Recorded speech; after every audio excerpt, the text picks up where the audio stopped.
In this video, I'm going to be talking about why I've been going to therapy as an Asian American. Hey, welcome back, Kevin here. So recently, I've actually been reading a lot of stories in Asian parent stories.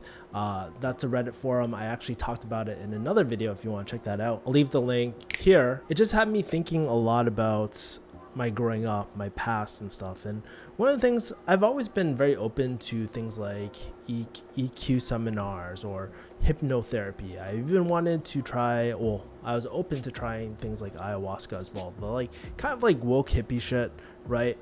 But I've never actually considered traditional therapy at all, which is pretty interesting as well. And I think as like a lot of Asian Americans, I know that Anna Kana has been talking a lot about this topic as well, and it's becoming more and more prevalent as well. And it just had me thinking about, dude, I have a lot of fucked up issues, right? And the goal of this video is to have, if you're like me or if you watch my content or anything like that, at least consider therapy at some point to see if you need it or not.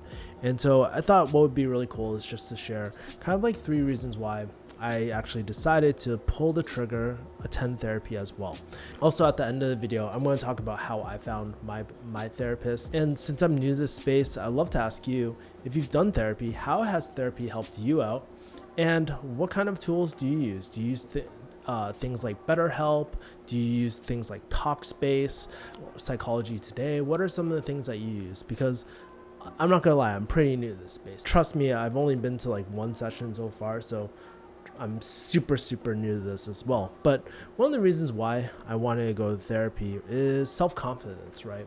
And if you're Asian American, you probably can relate to this a lot. Growing up, it can, in an Asian household, sometimes it can really hurt your self-confidence. And even kind of like the culture, the way that, I don't know, I'm Chinese, right? So even the culture I grew up in, we all know what it's like you're too fat, or you don't eat enough, or you're not enough. It's always like you're not, throw in the adjective, right? And even you can even interchange it with people. It's like, hey, you're not like your cousin over here who is taking multiple APs. And this is kind of a double-edged sword, because on one sense, it kind of pushed me to really excel academically as well. Like, it's probably one of the reasons why I have my pharmacy degree, like my doc in pharm. But on the flip side of things, I just never really had that self-confidence that I noticed that a lot of my non-Asian friends or non-Asian colleagues have, right? They just have this inner strength. And I think it's one of the reasons why we don't see tons of Asian entrepreneurs, which is becoming less and less prevalent now, because we have, I truly believe we have a lot of resources where we can work on these things. We have personal development as well.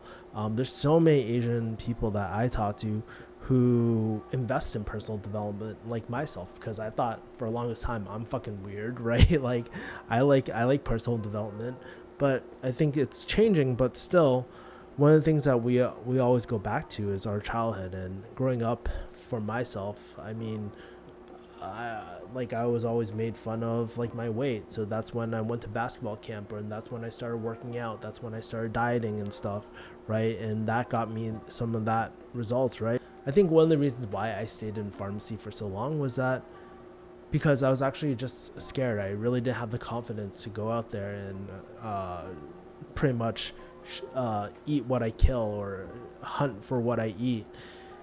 And it was really tough, and it even carries into my adult life, where I'm a lot more reserved going into a particular business model alone. Like, I always need people, a good support system, and it's kind of built up a dependence where I can't really trust myself, if that makes sense, right? Or I just don't feel comfortable in my own skin by myself. I feel very strong in groups, but alone, I just always feel super vulnerable, and I know I need to work on that. So that's one thing that I'm hoping to address in therapy. Now, the second reason why I'm actually considering therapy is the negative self-talk, right? And when I talk about the negative self-talk, I like to think of this as your fucking Asian parents ingrained in your head. Because even though my dad isn't here anymore, sometimes it's kind of like you get those voices or like it's not a voice, it's not telling you what to do, but you instinctively say to yourself, oh, you're not this enough, you're not that enough. And then it prevents me from exploring new things, doing new things as well. It's kind of like when I first told my dad that I didn't want to do pharmacy, I wanted to do something else like digital marketing. I remember him yelling at me and stuff and just being like, dude, that's a stupid decision, all that. And when you grow up in a household that has that for 20 plus years, and if it really fucks you up in terms of trying out new things, taking more risks, because if you want anything new, you just have to make a change in your life. And it's been getting to that point where, like, I'm 30 plus years old, and there's a lot of negative self-talk that happens where it just feels like the Asian parent in me is just like yelling at myself all the time for doing certain things. And again, it's self kind of feedback loops into the self-confidence as well.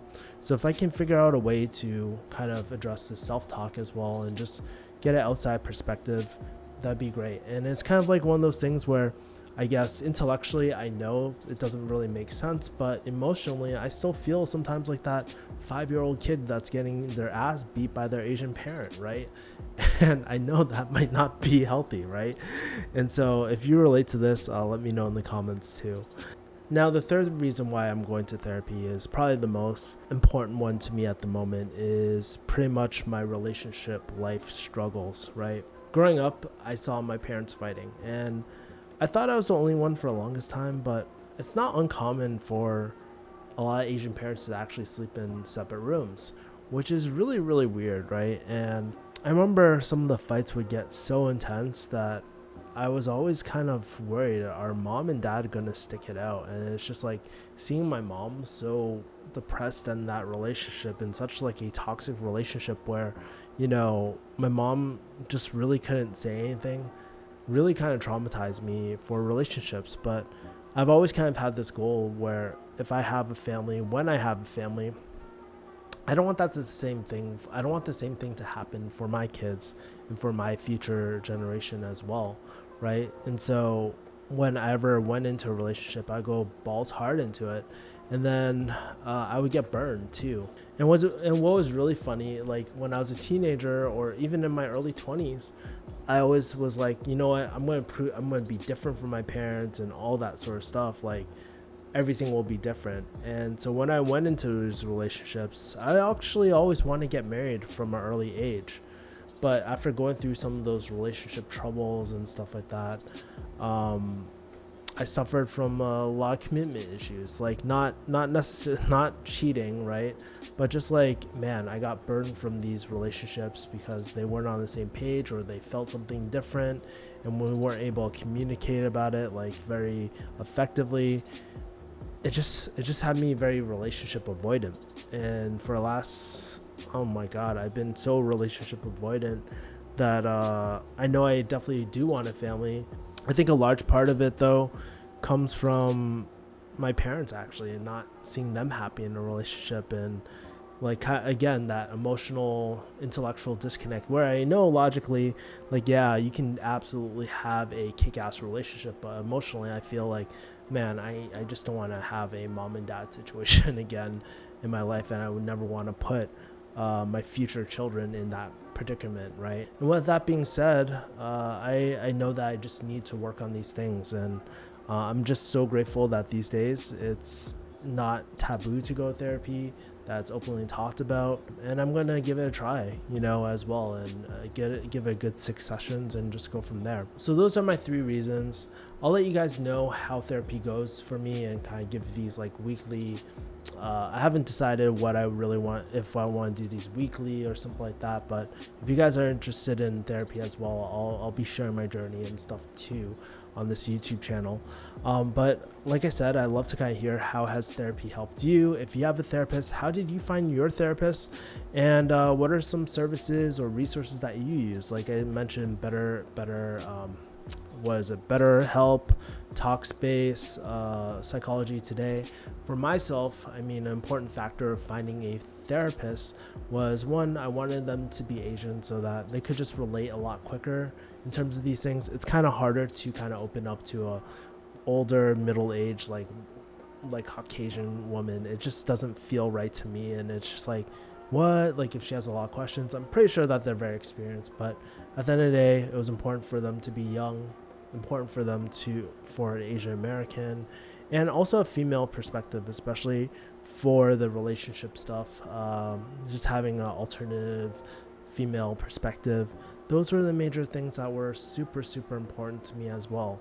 And so all I did was type in Asian therapist, and all these names came up, and I was like, you know what, this girl, she's Asian American, and I think she's Korean actually. But you know, I was just like, yes, this is someone I can see myself opening up to and stuff like that, and being on a better path. But that's pretty much what I did, and so I love to kind of hear your advice if you have any. That's pretty much it, guys. And before we go, make sure to like, comment, subscribe, hit the bell button so that you can stay updated on my future therapy journey as well. If you're like myself, you go through some of these things, you might want to consider therapy. Otherwise, I will talk to you guys later. Take care. Peace.